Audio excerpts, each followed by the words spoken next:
Om Shanti. Good morning. 15 अप्रैल 2021 आज सद्गुरुवार है।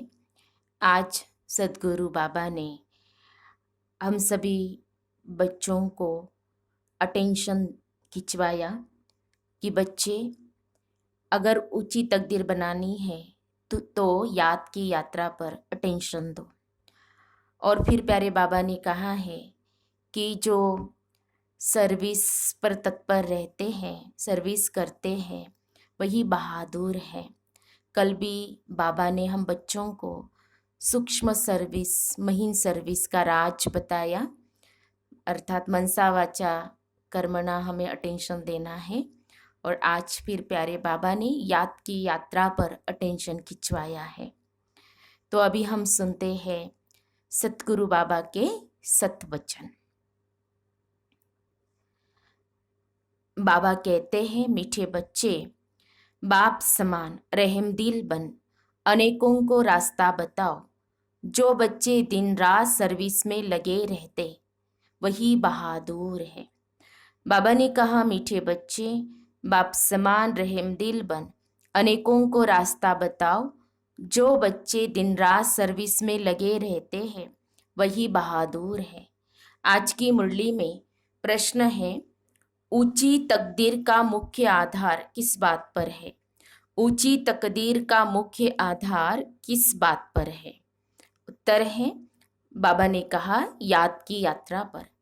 जितना जो याद करता है उतनी ऊंची तकदीर बनाता है।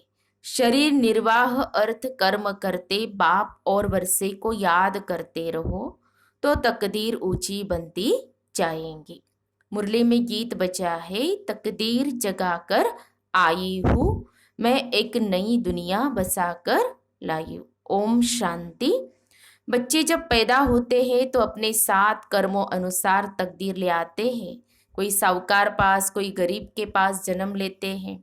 बाप भी समझते हैं कि वारिस आया है, जैसे जैसे दान पुण्य किया है उस अनुसार जन्म मिलता है।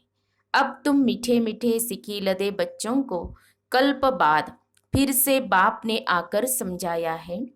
बच्चे भी जानते हैं कि हम अपनी तकदीर ले आए हैं, स्वर्ग की बादशाही की तकदीर ले आए हैं। जिन्होंने अच्छी तरह से जाना है और बाप को याद कर रहे हैं। याद के साथ तकदीर का कनेक्शन है, याद के साथ तकदीर का कनेक्शन है। जन्म लिया है तो बाप की याद भी होनी चाहिए। जितना याद करेंगे उतनी तकदीर ऊंची रहेगी। कितनी सहज बात है, सेकंड में जीवन मुक्ति मिल जाती है। तुम आए हो सुखदाम की तकदीर प्राप्त करने। अभी हर एक पुरुषार्थ कर रहे हैं, हर एक अपने को देख रहे हैं कि हम कैसे पुरुषार्थ कर रहे हैं। जैसे मम्मा बाबा और सर्विसेबल बच्चे पुरुषार्थ करते हैं, उनको फॉलो करना चाहिए। सबको बाप का परिचय देना चाहिए। बाप का परिचय दिया तो रचना के आदि मध्य अंत का भी आ जाएगा। ऋषि मुनि आदि कोई भी रचता और रचना के आदि मध्य अंत का नॉलेज दे नहीं सकते। अभी तुम्हारी बुद्धि में सारा चक्र स्मृति में रहता है। दुनिया में कोई भी बाप और वर्षे को नहीं जानते। तुम बच्चे अब बाप को और अपनी तकदीर को जानते हो। अब बाप को याद करना है, शरीर निर्वाह अर्थ कर्म भी करना है, घर बार भी संभालना है। कोई निर्बंधन है तो वह अच्छी सर्विस कर सकते हैं। बाल बच्चे कोई नहीं तो उनको सर्विस करने का अच्छा चांस है। स्त्री को पति व बच्चों का बंधन होता है। अगर बच्चे नहीं है तो बंधन मुक्त ठहरे ना, वह जैसे वानप्रस्थी हो गए। फिर मुक्ति धाम में जाने के लिए संग चाहिए। भक्ति मार्ग में तो संग मिलता है साधुओं आदि का, निवृत्ति मार्ग वालों का। वह निवृत्ति मार्ग वाले प्रवृत्ति मार्ग का वर्षा दिला न सके, तुम बच्चे ही दिला सकते हो। तुमको बाप ने रास्ता बताया है। भारत की हिस्ट्री ज्योग्राफी 84 जन्मों की बैठ समझाओ। भारतवासी ही 84 जन्म लेते हैं, एक की बात नहीं है। सूर्यवंशी सो, फिर चंद्रवंशी, फिर वैश्यवंशी घराने में आते हैं। नंबरवार तो होते हैं ना। भारत का पहला नंबर प्रिंस है श्री कृष्ण, जिसको झूले में झुलाते हैं। दूसरे नंबर को झुलाते ही नहीं है क्योंकि कला कम हो गई है। जो पहला नंबर है पूजा उसकी होती है। मनुष्य समझते नहीं कि कृष्ण एक है व दो तीन है। कृष्ण की डिनाइस्टी चलती है, यह किसको भी पता नहीं है। पूजा सिर्फ नंबर 1 की होती है, मार्क्स तो नंबरवार ही मिलते हैं। तो पुरुषार्थ करना चाहिए कि क्यों न हम पहले नंबर में आए, मम्मा बाबा को फॉलो करें, उनकी राजधानी ले लेवे। जो अच्छी सर्विस करेंगे वह अच्छे महाराजा के घर में जन्म लेंगे। वहां तो है ही महाराजा महारानी। उस समय कोई राजा रानी का टाइटल नहीं होता है, वो बाद में शुरू होता है। द्वापर से जब पतित बनते हैं तो उनमें बड़ी प्रॉपर्टी वाले को राजा कहा जाता है। फिर महाराजा का लक़ब कम हो जाता है, प्रायलोप हो जाता है। फिर जब भक्ति मार्ग होता है तो गरीब साहूकार में फर्क तो रहता है ना। अब तुम बच्चे ही शिव बाबा को याद करते हो और उनसे वर्षा ले रहे हो। और सत्संगों में मनुष्य बैठ कथा सुनाते हैं। मनुष्य को भक्ति सिखलाते हैं। वे ज्ञान देकर सद्गति नहीं कर सकते। वेद शास्त्र आदि सब है भक्ति मार्ग की। सद्गति तो ज्ञान से होती है। पुनर्जन्म को भी मानते हैं, बीच में तो कोई भी वापिस जा न सके। अंत में ही बाप आकर सबको ले जाते हैं। इतनी सब आत्माएं कहाँ जाकर ठहरेंगी? सब धर्म वालों के सेक्शन तो अलग अलग है ना, तो यह भी समझाना है। ये किसको पता नहीं है कि आत्माओं का भी झाड़ है। तुम बच्चों की बुद्धि में सारे झाड़ का ज्ञान रहता है। आत्माओं का झाड़ भी है, जीव आत्माओं का भी झाड़ है। बच्चे जानते हैं कि हम यह पुराना शरीर छोड़कर घर जा रहे हैं। मैं आत्मा इस शरीर से अलग हूँ, यह समझना गोया जीते जी मरना। प्यारे बाबा ने जीते जी मरने का अर्थ बताया कि मैं आत्मा इस शरीर से अलग हूँ, यह समझना गोया जीते जी मरना। आप मुए मर गई दुनिया, मित्र संबंध आदि सबको छोड़ दिया। पहले पूरी शिक्षा लेकर मर्तबे के अधिकारी बन फिर जाना है। बाप को याद करना तो बहुत सहज है। भल कोई बीमार हो उनको भी कहते रहना चाहिए कि शिव बाबा को याद करो तो विकर्म विनाश होंगे। जो पक्के योगी है उनके लिए जल्दी मरना, शरीर छोड़ना भी अच्छा नहीं है। हाँ, क्योंकि वह योग में रहकर रूहानी सेवा करते हैं। मर जाएंगे तो सेवा कर नहीं सकेंगे। सेवा करने से अपना उच्च पद बनाते रहेंगे और भाई बहनों की सेवा भी होंगी, तो वह भी बाप से वर्षा पालेंगे। हम आपस में भाई भाई है, एक बाप के बच्चे हैं। तो बाप कहते हैं मुझे याद करो तो विकर्म विनाश होंगे। आगे भी ऐसे कहा था, किसको भी समझा सकते हो। बहन जी अथवा भाई जी, तुम्हारी आत्मा तमो प्रधान बन गई है। जो सतो प्रधान थी अब फिर तमो प्रधान से सतो प्रधान बन सतो प्रधान दुनिया में चलना है। आत्मा को सतो प्रधान बनाना है याद की यात्रा से। याद का पूरा चार्ट रखना चाहिए, ज्ञान का चार्ट नहीं रख सकेंगे। बाप तो ज्ञान देते रहते हैं। जांच रखनी है कि हमारे ऊपर जो विकर्मों का बोझा है वह कैसे उतरे, इसीलिए याद का चार्ट रखा जाता है। हमने कितना घंटा याद किया, मूल वतन को भी याद करते हैं, फिर नई दुनिया को भी याद करते हैं। उथल पुथल होनी है, उसकी भी तैयारी हो रही है। बॉम्ब आदि भी बनते जाएंगे। एक तरफ कहते हैं कि हम ऐसे ऐसे मौत के लिए सामान बना रहे हैं, दूसरी तरफ कहते मौत का सामान नहीं बनाओ। समुद्र के नीचे भी मारने का सामान रखा है। ऊपर आकर बॉम्ब छोड़ फिर समुद्र में चले जाएंगे।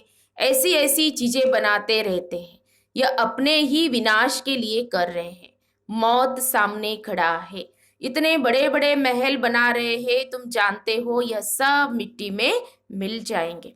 किनकी दबी रही धूल में लड़ाई जरूर होंगी। कोशिश कर पॉकेट सबके खाली करेंगे। चोर भी कितने घुस पड़ते हैं, लड़ाई पर कितना खर्चा करते हैं। ये सब मिट्टी में मिल जाना है। हाँ, अभी तो रॉयल प्रकार की चोरी हो रही है ना।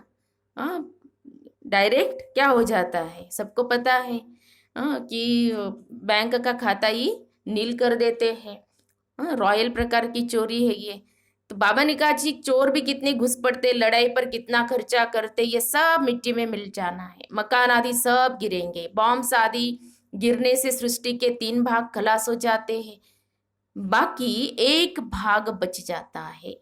भारत एक हिस्से में है ना, बाकी तो सब बाद में आए हुए हैं। अभी भारत का ही भाग बचेगा, मौत तो सबका होना ही है, तो क्यों ना हम बाप से पूरा वर्षा ले लेवे। इसीलिए बाप कहते लौकिक संबंधियों से भी तोड़ निभाना है, बाकी बंधन नहीं है तो बाबा राय देंगे, क्यों नहीं सर्विस पर लग जाते हो, स्वतंत्र है तो बहुतों का भला कर सकते हैं। अच्छा कहा बाहर न जाए तो अपने मित्र संबंधियों पर ही रहम करना चाहिए। आगे कहते थे ना कि बाबा रहम करो, अब तो तुमको रास्ता मिला है तो औरों पर भी रहम करना चाहिए। जैसे बाप रहम करता है, बाप कहते मुझे याद करो तो विकर्म विनाश होंगे। सन्यासी लोग तो हठयोग आदि की कितनी मेहनत करते हैं, यहाँ तो यह कुछ नहीं है, सिर्फ याद करो तो पाप भस्म हो जाएंगे, इसमें कोई तकलीफ नहीं, सिर्फ याद की यात्रा की बात है। उठो बैठो कर्मेंद्रियों से भल कर्म भी करो, सिर्फ बुद्धि का योग बाप से लगाओ। सच्चा सच्चा आशिक बनना है उस माशूक का, शिव बाबा का। खुद कहते हैं कि हे आशिको, हे बच्चों, भक्ति मार्ग में तो बहुत याद किया, लेकिन अब मुझ माशूक को याद करो तो तुम्हारे पाप भस्म होंगे।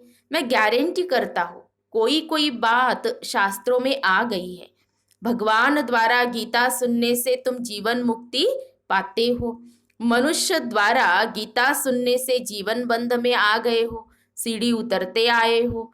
हर एक बात में विचार सागर मंथन करना है, अपनी बुद्धि चलानी है, यह बुद्धि की यात्रा है जिससे विकर्म विनाश होंगे।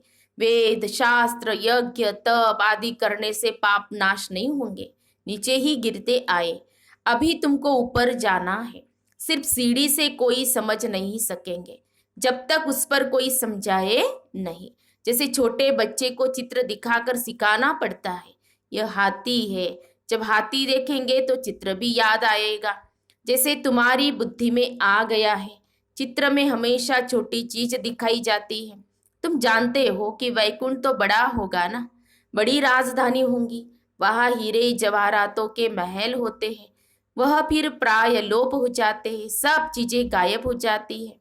नहीं तो यह भारत गरीब कैसे बना, साहूकार से गरीब, गरीब से साहूकार बनना है, यह ड्रामा बना बनाया है। इसलिए सीढ़ी पर समझाया जाता है, नए नए आते हैं उनको समझाने से प्रैक्टिस होगी, मुख खुल जाएगा। सर्विस लायक बच्चों को बनाया जाता है। कई सेंटर्स पर तो बहुत बच्चे अशांति फैलाते रहते, बुद्धि योग बाहर भटकता है तो नुकसान कर देते हैं, वायुमंडल खराब कर देते हैं, नंबर बार तो है ना। फिर बाप कहेगा तुमने पढ़ा नहीं तो यह हाल अपना देखो, दिन प्रतिदिन जास्ती साक्षात्कार होते रहेंगे, पाप करने वालों को सजाएं भी मिलती रहेंगी। फिर कहेंगे नाहेक हमने पाप किया, बाप को सुनाकर प्रायश्चित करने से कुछ कम हो सकता है, नहीं तो वृद्धि होती रहेंगी। ऐसा होता रहता है, खुद भी महसूस करेंगे, परंतु फिर कहते क्या करें, हमारी यह आदत मिटती नहीं, इससे तो घर जाकर रहे। कोई तो अच्छी सर्विस करते, कोई डिस सर्विस भी करते हैं। हमारी सेना में कौन कौन बहादुर है यह बाप बैठ नाम बताते। बाकी लड़ाई आदि की यह बात नहीं है, यह है बेहद की बातें। अच्छे बच्चे होंगे तो बाप जरूर महिमा भी करेंगे। बच्चों को बहुत रहम दिल कल्याणकारी बनना है, अंधों की लाठी बनना है। हाँ, दो दो आंखें होते हुए भी अंधे है ना, तीसरा नेत्र नहीं है ज्ञान का, तो बाबा कहते हैं अंधों की लाठी बनना है, सबको रास्ता बताना है कि बाप को याद करो तो विकर्म विनाश होंगे। पाप आत्मा और पुण्य आत्मा कहते हैं ना, ऐसे थोड़े कि अंदर परमात्मा है वह आत्मा कोई परमात्मा बन जाती है। हम सब रॉन्ग है, परमात्मा पर थोड़े ही पाप लगता है, उसका तो ड्रामा में पार्ट है सर्विस करने का। मनुष्य ही पाप आत्मा पुण्य आत्मा बनते हैं। जो सतो प्रधान थे वही तमो प्रधान बने हैं, उनके तन में बाप बैठ सतो प्रधान बनाते हैं, तो उनकी मत पर चलना पड़े ना। अभी बाप ने तुम बच्चों को विशाल बुद्धि बनाया है, अभी तुम जानते हो कि राजधानी कैसे स्थापन हो रही है। बाप ही ब्रह्मा तन में आकर ब्रह्मा मुख वंशावली बच्चों को राजयोग सिखाए देवी देवता बनाते हैं, फिर पुनर्जन्म ले सीढ़ी उतरते हैं। अब फिर सब रिपीट करना है। बाप फिर ब्रह्मा द्वारा स्थापना करा रहे हैं। योग बल से तुम 5 विकारों पर जीत पाकर जगत जीत बनते हो। बाकी लड़ाई आदि की कोई बात नहीं है। अच्छा, मीठे मीठे सिखी लदे बच्चों प्रति माता पिता बाप दादा का याद प्यार और गुड मॉर्निंग। रूहानी बाप की रूहानी बच्चों को नमस्ते। हम रूहानी बच्चों की रूहानी बाप दादा को याद प्यार और नमस्ते नमस्ते। ओम शांति ओम शांति ओम शांति। गुड मॉर्निंग बाबा, शुक्रिया बाबा, थैंक्स बाबा। धारणा के लिए मुख्य सार। आज की मुरली का सार 2 पॉइंट में। पहली पॉइंट, बंधन मुक्त बन, बाप की सर्विस में लग जाना है, तब ही ऊंची तकदीर बनेगी। रहेम दिल बन, अनेकों को रास्ता बताना है, अंधों की लाठी बनना है। दूसरी पॉइंट, इस शरीर से ममत्व निकाल, जीते जी मरना है, क्योंकि अब वापिस घर जाना है। बीमारी में भी एक बाप की याद रहे तो विकर्म विनाश हो जाएंगे। बीमारी में भी एक बाप की याद रहे तो विकर्म विनाश हो जाएंगे। फिर आज की मुरली में सतगुरु बाबा का वरदान है, अन्य आत्माओं की सेवा के साथ साथ स्वयं की भी सेवा करने वाले सफलता मूर्त भव। अन्य आत्माओं की सेवा के साथ साथ स्वयं की भी सेवा करने वाले सफलता मूर्त भव। स्पष्टीकरण है, सेवा में सफलता मूर्त बनना है तो दूसरों की सर्विस के साथ साथ अपनी भी सर्विस करो। जब कोई भी सर्विस पर जाते हो तो ऐसे समझो कि सर्विस के साथ साथ अपने भी पुराने संस्कारों का अंतिम संस्कार करते हैं। जितना संस्कारों का संस्कार करेंगे उतना ही सत्कार मिलेगा। सभी आत्माएं आपके आगे मन से नमस्कार करेंगी, लेकिन बाहर से नमस्कार करने वाले नहीं बनाना, मानसिक नमस्कार करने वाले बनाना। बाहर से तो मान देने वाले होते, लेकिन अंदर से दिल से निकले। तो ये प्यारे बाबा ने वरदान में बताया। फिर स्लोगन है, बेहद की सेवा का लक्ष्य रखो तो हद के बंधन सब टूट जाएंगे। बेहद की सेवा का लक्ष्य रखो तो हद के बंधन सब टूट जाएंगे। तो हम सब ने सुने सतगुरु बाबा के सत्वचन, प्यारे बाबा की मीठी मुरली। तो आज बाबा ने हम बच्चों को याद की यात्रा पर अटेंशन खिंचवाया, और विशेष बाबा ने जीते जी मरना, तो उस किसको कहा जाता है कि ये समझना कि मैं आत्मा हूँ, इस शरीर से अलग हूँ, तो इसको भी जीते जी मरना कहा जाता है। और फिर बाबा ने कहा कि सर्विस जरूर करनी है। अभी तो हम लॉकडाउन ही है, तो हम मनसा, जैसे कल की मुरली में प्यारे बाबा ने कहा था ना, तो मन के द्वारा और ऑनलाइन भी हम सर्विस कर सकते हैं। तो सर्विस जरूर करनी है, अंधों की लाठी जरूर हमें बनना है, हर एक को सिखाना है। शिव बाबा को याद करो, जैसे बाबा ने कहा ना, बीमारी में भी अगर एक बाबा की याद रहे तो भी विकर्म विनाश हो सकते हैं, ये बाबा ने कहा। और दूसरों की सेवा के साथ साथ खुद की भी सर्विस करनी है। अपनी सर्विस करना माना स्वयं का परिवर्तन करना, खुद की सर्विस करना।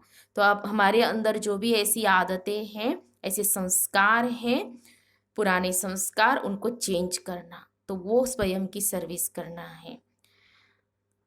अच्छा, आज सदगुरुवार है, तो सदगुरु बाबा को तो सभी सेंटरों पर भोग तो लगता ही है, तो आज प्यारे बाबा को भोग लगेगा। अच्छा, ओम शांति ओम शांति ओम शांति।